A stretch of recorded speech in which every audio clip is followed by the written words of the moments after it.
शिवजी जे चलले जिरवा के लदनिया कही गईले साँझ बिहान कही गईले साँझ बिहान साँझ बिहान कही गईले महादेव बीती गईले बरहो बरिस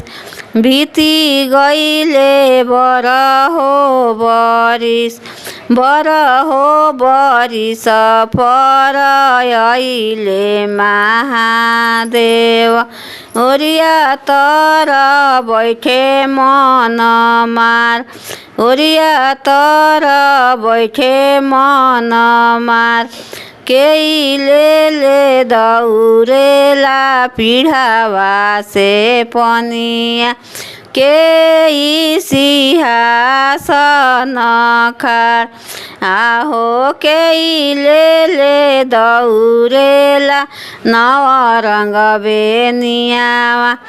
बेनिया डोलाई पूछे बात बेनिया डोलाई पूछे बात हो आमाले दौरेली पिढ़ावा से पनिया बहिनी सिंहासन खाड़ आहो गौराले दौरेली नवरंग बेनिया डोलाई पूछे बात बेनिया डोलाई पूछे बात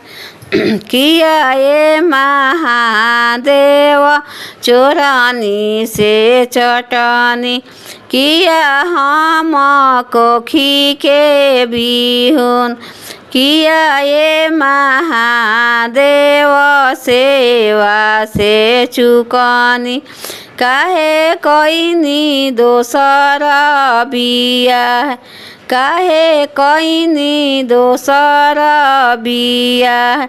नहीं ये गौरा देई चोरानी से चटनी